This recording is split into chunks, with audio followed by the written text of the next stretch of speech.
Hi, my name is Dr. Dirk van der Spy and I'm an orthopedic hand surgeon practicing in the southern suburbs of Cape Town. Welcome to Cape Hand Surgery. Dupuytrens Contracture is a very interesting condition that is poorly understood. It basically is a genetic condition that's coming in a dominant pattern, meaning that you can either get it from either of your parents.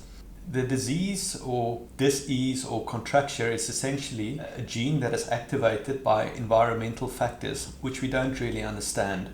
And basically on the normal anatomical platform or scaffolding of your hand, these pathological tissues is secreted by myofibroblasts. The myo refers to the contractile ability and fibroblast is the cells that's essentially secreting collagen that is part of scar tissue. So in essence, it's a scar tissue that is built on the scaffolding of your normal anatomy, and it follows therefore the normal scaffolding pattern of growth onto your hand of the normal anatomy. The condition can be activated by manual labor. It could be typically associated with diabetes and some medication, but in essence we don't really know what activates it. Sometimes it can be activated after surgery and can be activated after an injury. The important thing to know about Dupuytrens is the fact that it's a genetic scarring condition. So in other words, any scarring will be in overdrive in and around the hand. A very aggressive pattern is called Dupuytren diathesis, where men can get it in their feet as well as their penis. The resultant of this aggressive growth is basically curling up the fingers as it grows from the palm all the way to the fingers. And this is when it becomes problematic. The normal Dupuytren cords that we see in the hand that is asymptomatic, we can usually just leave. The conservative treatment is very debatable as there are no clear treatment that can just take away the scar tissue. The scar tissue might be sometimes very sore, and therefore we realize that we don't actually understand this condition. The two non-invasive surgical interventions is either a Dupuytren fasciotomy, and that's typically done with needles, and that just breaks the cords.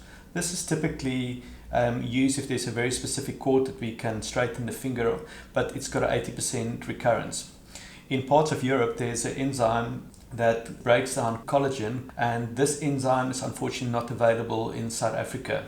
When your hand gets to the point where you can't get it flat on a table, it is typically indicated to have something done surgically for it. This is a clear example of a contracture that is advanced into the little finger, curling up the proximal interphalangeal joint. And here we can see thick nodules are forming in not only in the palm but also in part of the fingers. These two fingers are contracted together by a natatory cord, and you can also see an index cord. This is very advanced disease and generally requires fairly invasive surgery to get it all removed.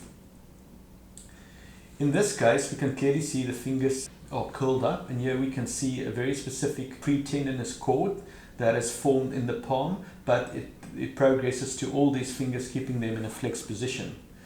So the treatment for this is typically a fasciectomy, meaning we take out the diseased tissue, and with a plastic surgical intervention called the Z-plasty, where we swing healthy skin into the midline, making the skin longer in a longitudinal plane.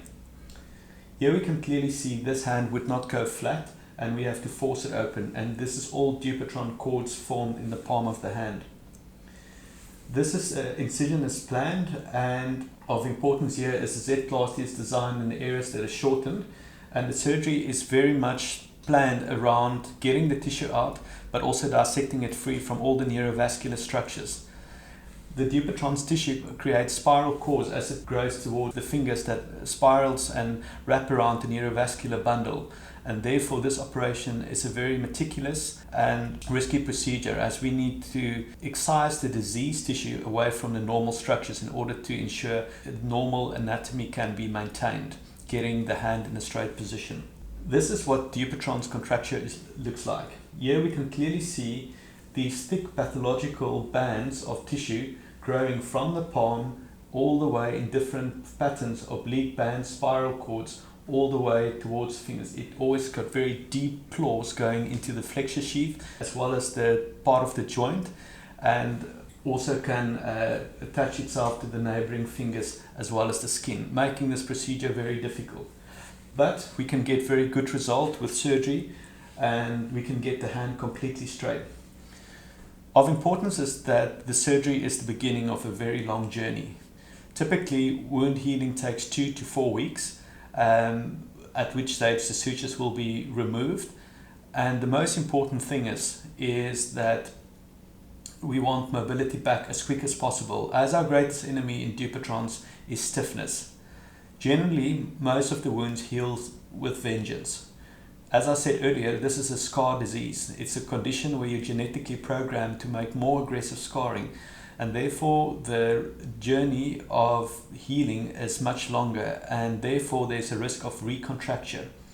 Typically, we advise patients to wear splints in the night to prevent flexion contractures up to 3 to 4 months, until we are happy that the fingers are nice and supple and that flexion contractures do not reoccur. I think of other importance is that everybody's got their own scarring personality, and for some it will take much quicker, but for others it might take up to a year.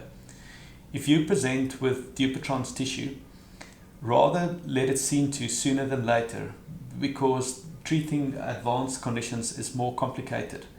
Many of them would not need any intervention, but please feel free to come and see us, and we were glad to help you in the Dupuytrens journey. Thanks for watching, and please feel free to visit the website at www.capehandsurgery.co.za or follow us on Instagram or Facebook.